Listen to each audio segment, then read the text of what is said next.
This is the BBC Home Service. Thank you. We now come to the radio show entirely dedicated to the downfall of John Snag. He, of course, refers to the highly esteemed Goon Show.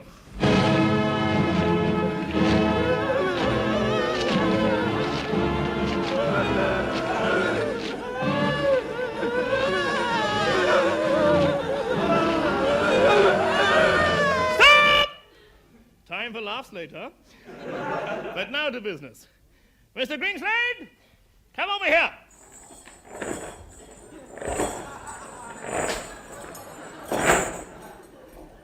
Yes, Master? Tell the waiting world what we have for them. My lords, ladies, and other national assistance holders, tonight the League of Burmese Trombonists present a bestseller play entitled The Terror of Bexhill-on-Sea, or The dreaded batter pudding hurler.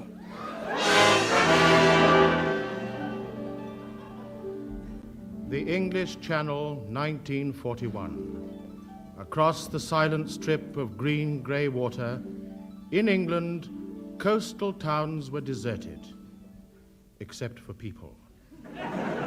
Despite the threat of invasion and the stringent blackout rules, elderly gentlefolk of Bexhill-on-Sea still took their evening constitutions.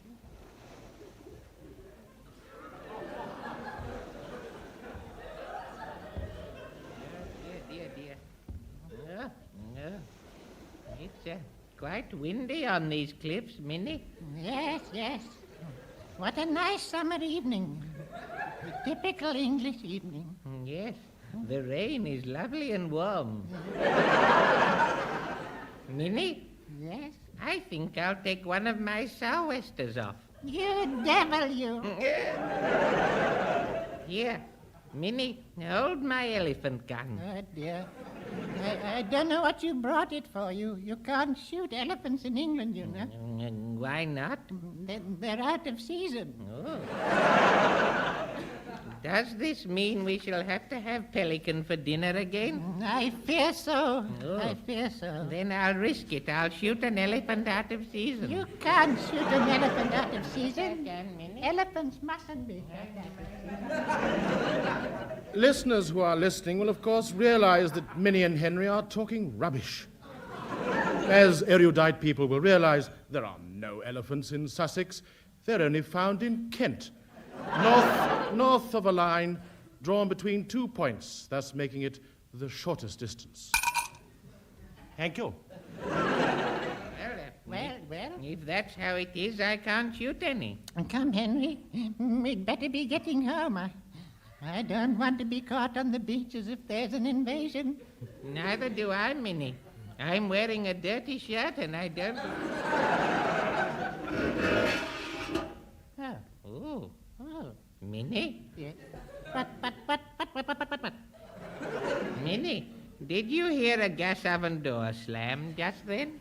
Don't be silly, Henry. You would be walking around these cliffs with a gas oven. Lady Docker? Yes, but apart from the obvious ones, who'd want to...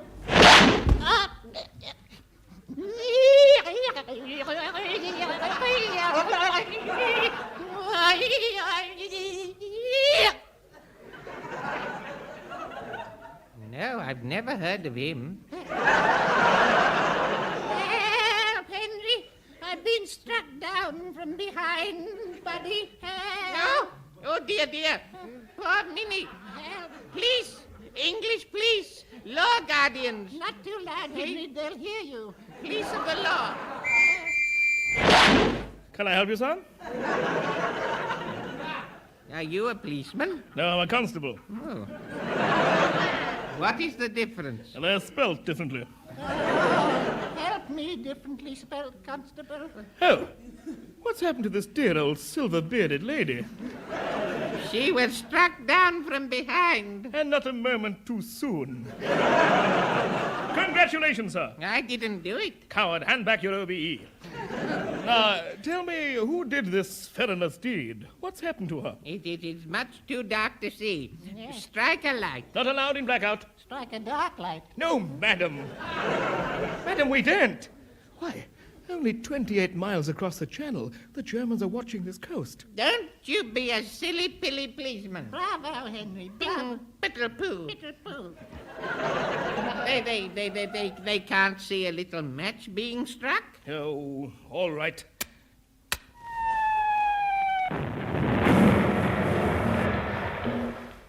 Any questions?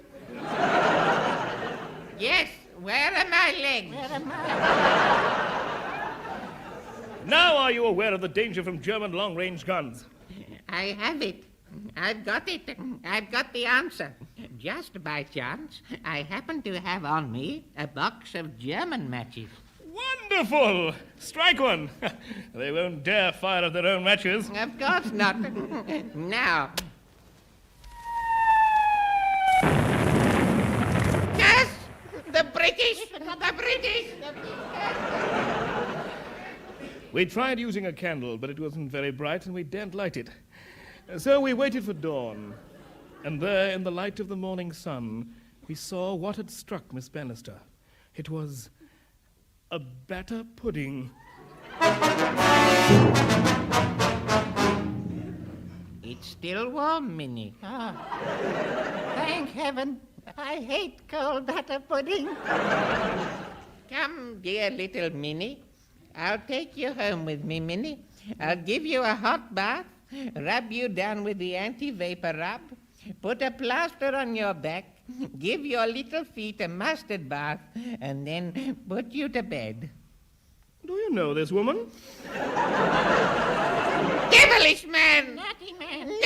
Naughty, horrible, naughty man. Of course I do. This is Minnie Bannister, the world-famous poker player. Give her a good poker and she'll play any tune you like her. Well, get her off this cliff. It's dangerous. Meantime, I must report this to the inspector. I'll call on you later. Goodbye. As I swam ashore, I dried myself to save time. That night, I lay awake in my air-conditioned dustbin thinking. Now, who on earth would want to strike another with a batter pudding? Obviously, it wouldn't happen again. So I fell asleep. Nothing much happened that night, except that I was struck with a batter pudding. It's all rather confusing, really.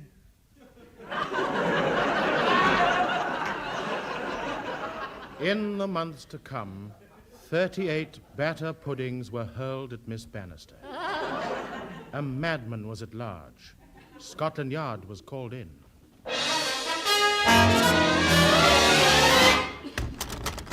Inspector Seagoon? Yes? My name is Hercules Gritpipe Thin, Special Investigation. This batter pudding, Hurler, Yes? he's made a fool of the police. I disagree. We were fools long before he came along. You silly, twisted boy. Nevertheless, he's got to be stopped. Now, Seagoon. Yes. Please, don't do that.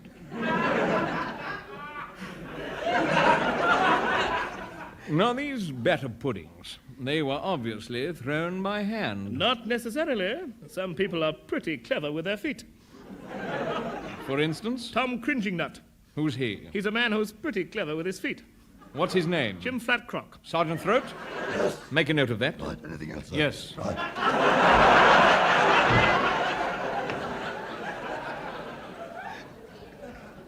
Now, Seagoon, these batter puddings, were they all identical? All except the last one. Inside it, we found this. What? An army boot? So the dreaded Hurler is a military man. Any troops in the town? The 56th Heavy Underwater Artillery. Get there at once. Arrest the first soldier you see wearing one boot. Ying tong, iddle I po. Right, off you go.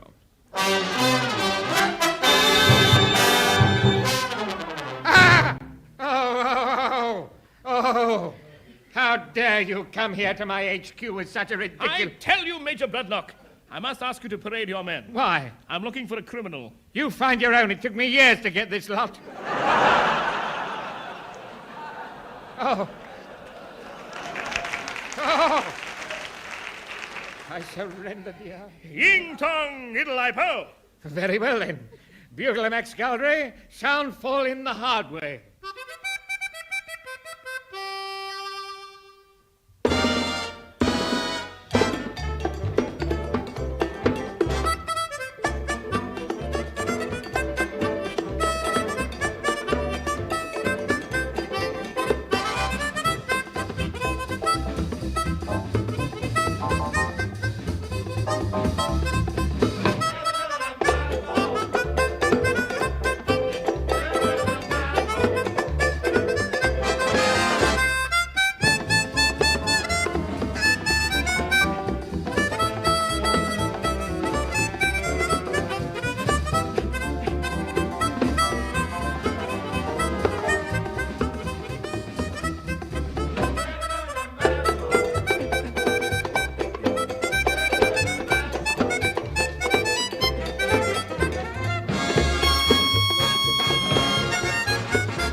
Lads. My dear, lovely, hairy lads. I'm sorry I had to get you out of bed in the middle of the day, but I'll see you get extra pay for this, I promise you. Oh, no. Oh, yeah. That's what I like, spirit. Now, Seagoon, which is the man? I walked along the serried ranks looking for the soldier with one boot, but my luck was out. The entire regiment were barefooted, all save the officers who wore reinforced concrete socks. I say, Seagoon, it's getting dark. You can't see in this light. I'll strike a match.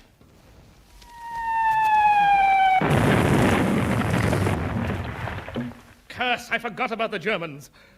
We want our Betty boys. Who are you? Me? I'm Lance Private Eccles, but most people call me by my nickname. What's that? Nick. That's a joke. I made a joke about the Nick. I inspected the man closely. He was the nearest thing I'd seen to a human being without actually being one. I say, Seagoon, surely you don't suspect this man? Why, we were together in the same company during that terrible disaster. What company was that? Desert Song, 1933. Were you both in the doily cart? Right in the doily cart. I don't wish to know that. AC. But wait! At last, by the light of a passing glue factory, I saw that Eccles was only wearing one boot. Oh, well, I only got one boot. I know, but why are you wearing it on your head? Why? Why? It fits, that's why. What a silly question to ask. Let me see that boot. Size 19. What size head have you got? Size 19. Curse, the man's defense was perfect. Oh, Major Bradlock? How dare you call me Major Bloodknock? That's your name. In that case, I forgive you. Where's this man's other boot? Stolen. By whom? A thief. You sure it wasn't a pickpocket? Positive. Eccles never keeps his boots in his pocket. Damn. They all had a watertight... They all had a watertight alibi. But just to make sure, I left it at a fish tank overnight. Next morning, my breast pocket phone rang. Hello? Mr. Secombe, Minnie's been hit with another batter pudding. Well, that's nothing new. It is. This one was stone cold. Cold? Yes, he must be losing interest in her. It proves also that the phantom batter pudding hurler has had his gas pipe cut off. Taxi! Yes, sir. Hooray for Rule Britannia, poor old Marilyn Monroe, poor old Joe. The Bexhill Gas Works and step on it. Very good, sir. Hooray, here we go.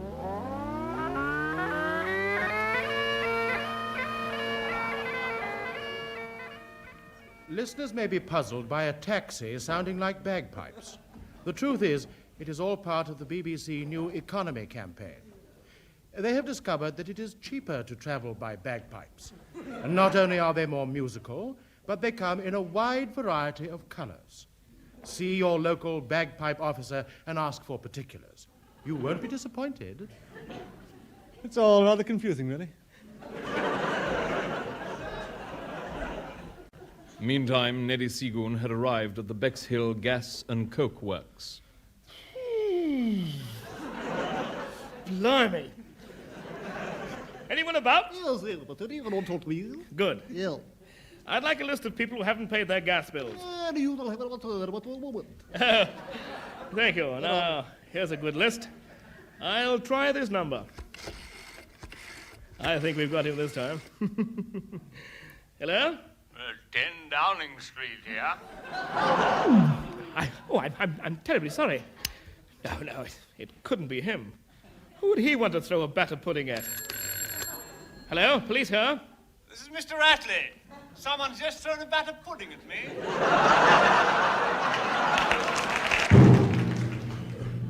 Months went by. I couldn't stop them. Still no sign of the dreaded hurler. Finally, I walked the streets of Bexhill at night, disguised as a human man. Then, suddenly... nothing happened. But it happened suddenly, mark you. Disappointed, I lit my pipe.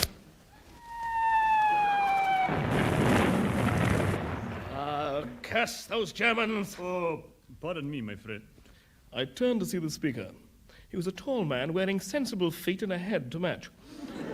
He was dressed in the full white outfit of a Savoy chef.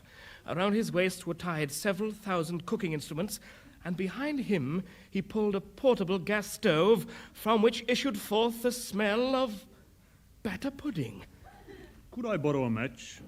You see, my gas has gone out and my batter pudding was just about to start browning. Certainly. Here. No. Keep the whole box. I have another match at home. So rich. Well, thank you, monsieur. You have saved my batter pudding from getting cold. As you will agree, there's nothing quite so bad as being struck down with a cold batter pudding. Oh, yes? Of course. Well, good night, monsieur. Good night. I watched the strange man as he pulled his gas stove away into the darkness. But I couldn't waste time watching him. My job was to find the dreaded batter pudding hurler. Those listeners who think that Seagoon is not cut out to be a detective, please write to him care of Rowton House. On December the 25th, the hurler changed his tactics. That day, Miss Bannister was struck with a Christmas pudding. Naturally, I searched the workhouse.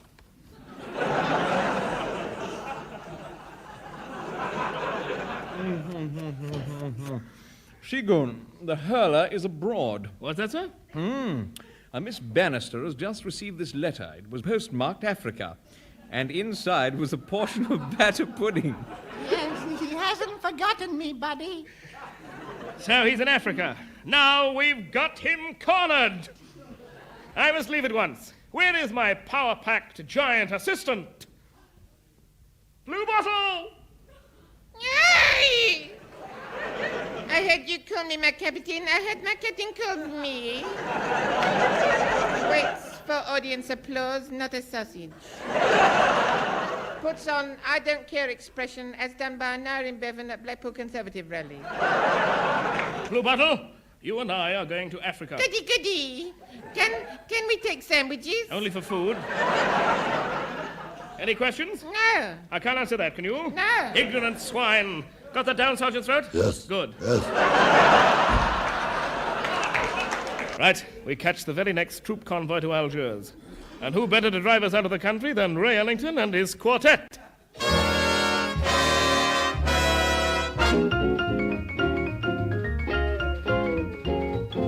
Old man River, that old man River, he must know something but don't say nothing. He keeps on rolling along. He don't plant taters, he don't plant cotton, and them that plants them is soon forgotten. But old man River keeps on rolling along.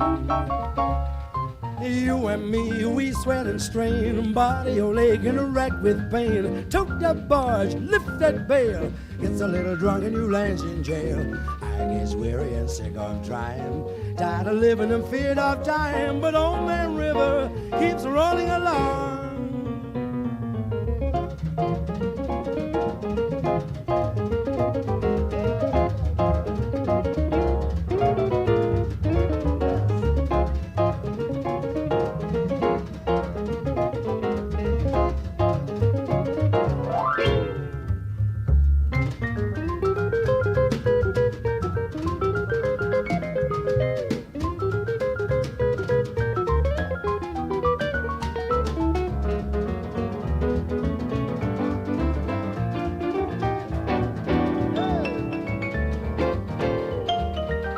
Old man River, that old man River, he must know something but don't say nothing. He keeps on rolling along. He don't plant taters and he don't plant cotton, and them that plants them is soon forgotten. But old man River, he keeps rolling along. Yes, you and me, we sweat and strain, body all aching and racked with pain. Tote that barge, lift that bale, you gets a little drunk and you lands in jail. I gets weary and sick of trying, tired of living and feared of dying. But old man River keeps rolling along, rolling away, Bexhill way. That old man River, he keeps rolling along.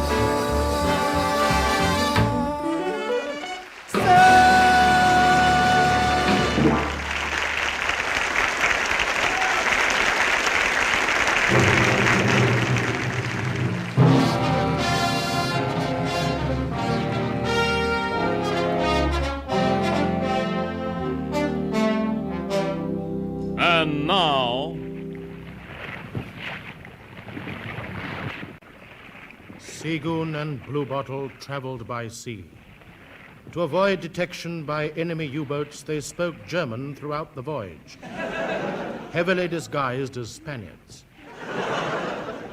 As an added precaution, they traveled on separate decks and wore separate shoes on different occasions. the ship was disguised as a train. To make the train seaworthy, it was done up to look like a boat and painted to appear like a tram. All rather confusing, really.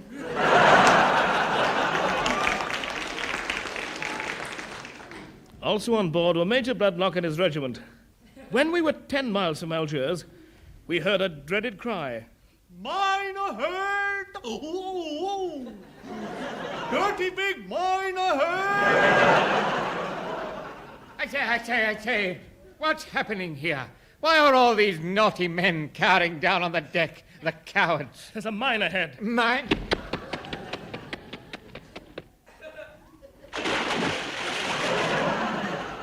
Funny, he wasn't dressed for swimming. Oh, here! There's no need to worry, fellas, about the mine. It's one of ours.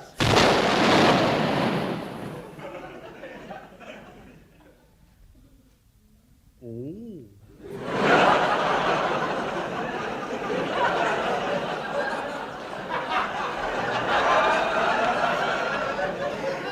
Bloodlock and I floundered in the cruel sea. Fortunately, we found a passing lifeboat and dragged ourselves aboard. We had no oars, but luckily we found 2 outboard motors and we rowed with them. Brilliant. For 30 days we drifted to and fro. Then hunger came upon us. Oh. If I don't eat soon, I'll die of hunger. And if I die, I won't eat soon. Wait a moment. Can I smell cooking, or do my ears deceive me? He was right. Something was cooking. There in the other end of the lifeboat was a gas stove. Could this be the end of our search? I'll knock on the oven door. Just a minute, please. I'm in the bath.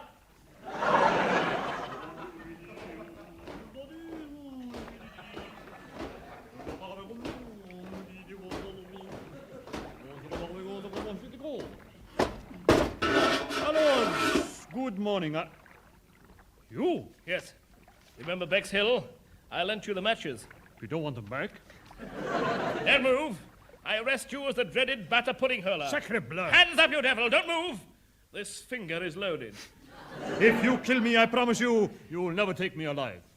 Wait, how can we prove he's the hurler? That batter pudding in the corner of the stove is all the evidence we need. We've got him.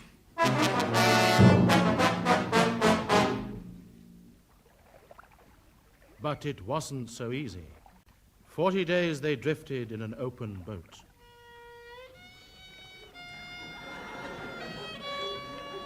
Oh, I tell you, Seagoon, let's eat the batter pudding or we'll starve.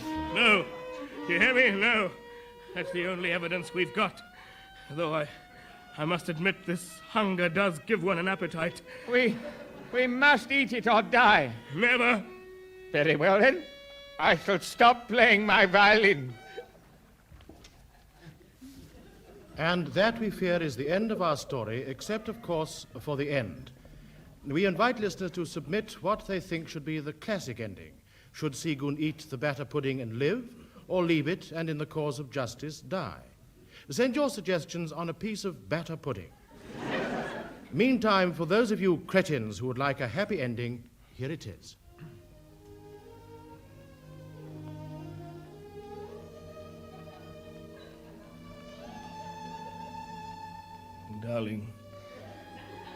Darling, will you marry me? Of course I will, darling. Thank you. Good night.